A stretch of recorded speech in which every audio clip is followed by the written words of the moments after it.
On veut comprendre déjà techniquement ce que vous proposez, breveter, vous développez une technologie qui allie en fait la chaudière et la pompe à chaleur, c'est ça, pour essayer d'expliquer sans être trop technique? Oui, tout à fait. Alors le travail que l'on porte est celui de mon associé qui a mené un travail de recherche pendant 6 années, Jean-Marc Geoffroy, et il est arrivé au bout de ces 6 années à une solution d'efficacité énergétique. Si on pense à une chaudière, c'est un objet technique qui transforme une énergie à haute valeur calorifique qui fait 700 ou 900 degrés en température de flamme. On dégrade thermodynamiquement cette température jusqu'à 35 degrés, la température d'un radiateur.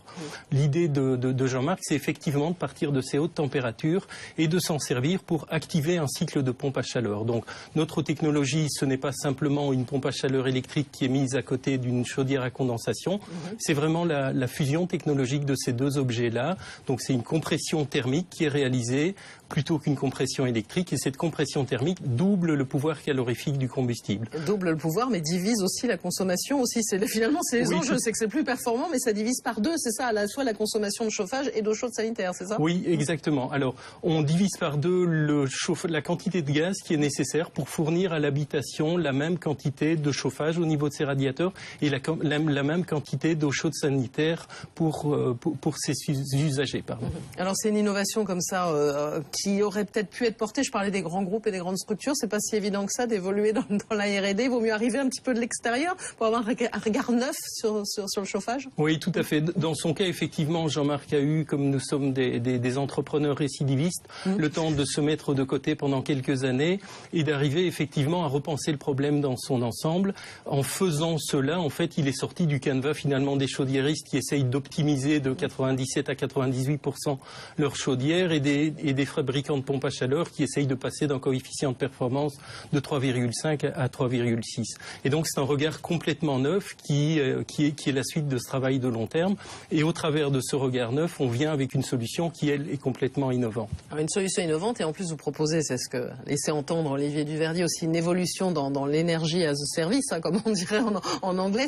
Voilà, vous dites ça peut coûter quoi, entre 3 000 et 5 000 euros. Donc pourquoi pas avoir un autre modèle, un modèle aussi d'abonnement en particulier auprès de ceux qui pourraient être intéressés par ce nouveau produit? Alors, on va pousser notre produit vers l'ensemble de l'écosystème. On n'essaye pas de prendre la place on va devenir un fabricant de chaudières, mais on ne va pas essayer de recréer l'entièreté d'un réseau de distribution à notre niveau parce que c'est un processus long, lourur et coûteux. Vous êtes combien en au sein de votre start-up là? Aujourd'hui, nous sommes 27 personnes au sein de Boostit.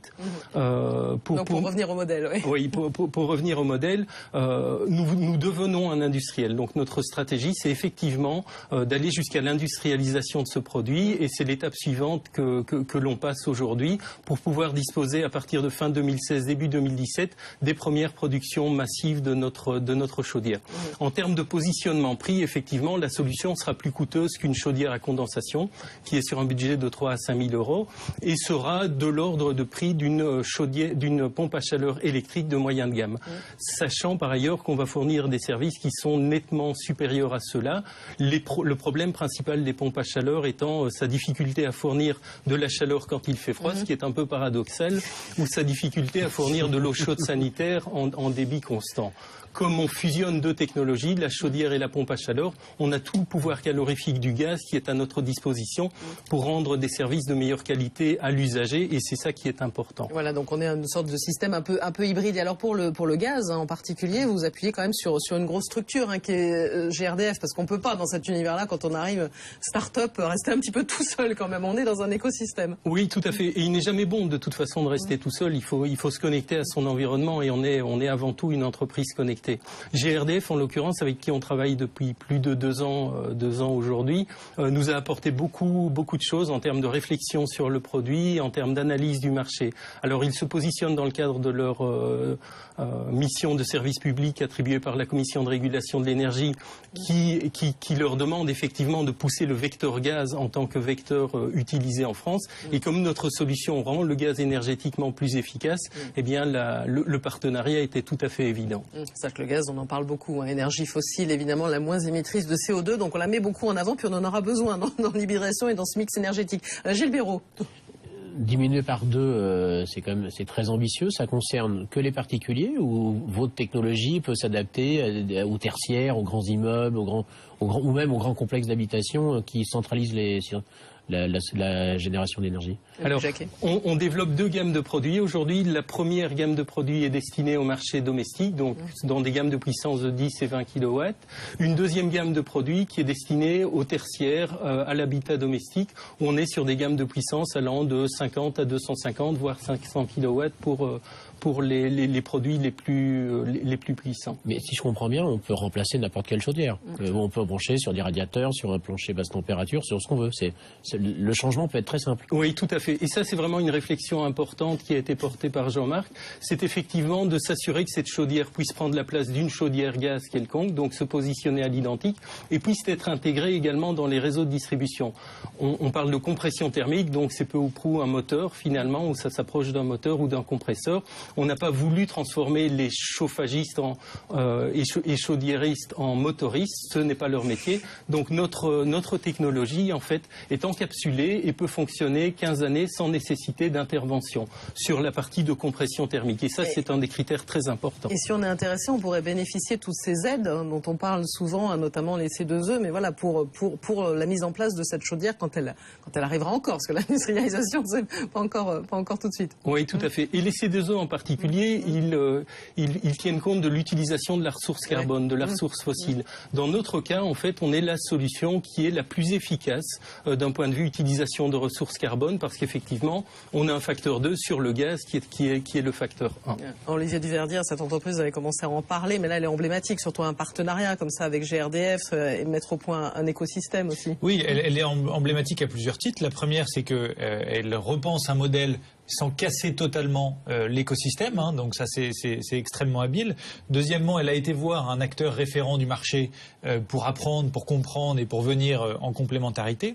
Et puis elle est emblématique aussi parce que c'est un projet industriel et on en a besoin en France, emblématique, qui va produire, qui va créer des dizaines et des centaines d'emplois avec des usines, et ça c'est important de le dire. Si on prend quelques chiffres de référence, les grands fabricants de chaudières européens, c'est des entreprises qui génèrent plus de 500 millions, voire plusieurs milliards d'euros de chiffre d'affaires chaque année. Donc on est sur des marchés énormes.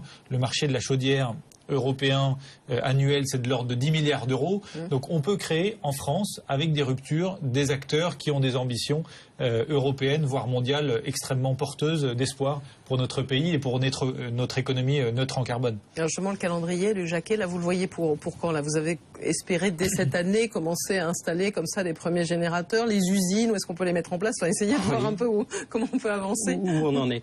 Effectivement. Alors les premiers générateurs, les premières chaudières thermodynamiques, parce que c'est le nom qu'on leur donne, ces premières chaudières thermodynamiques seront installées durant cet hiver, l'hiver 2015-2016, chez les premiers particuliers.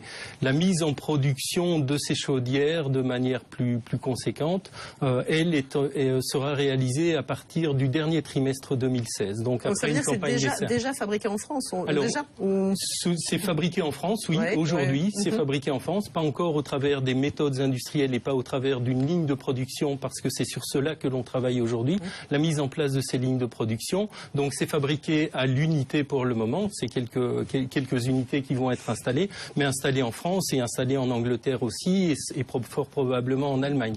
Parce que notre ambition, c'est effectivement de devenir cet acteur européen très rapidement, mais notre business développement, on ne le porte pas seulement en Europe, on le porte aux États-Unis et vers le Moyen-Orient. Alors juste un mot rapidement, vous aurez peut-être, j'imagine, besoin d'argent aussi pour votre développement là. Oui, tout à fait. Alors cette activité, en fait, où toute start-up se base sur cette énergie qui est l'argent, effectivement. On a réalisé 3 levées de fonds, on prépare aujourd'hui la suivante, donc on est en permanence en recherche d'argent, mais il faudrait combien là pour développer? Alors, sans doute de l'ordre de quelques dizaines de millions d'euros. Donc c'est une étape très conséquente pour l'entreprise qui nécessite de se tourner vers d'autres types d'investisseurs. Merci à vous, Luc Jacquet, donc directeur général de Boostit, Olivier Duverdier, cofondateur d'Ecosys Group et du Cleantech Open France, et Gilles Béraud, le président du Comité 21. On marque une nouvelle pause dans cette émission et puis nous parlerons des enjeux de la déconstruction de sites industriels avec Valgo et Ecofil Consulting. Ce sera dans un court instant sur BFM Business.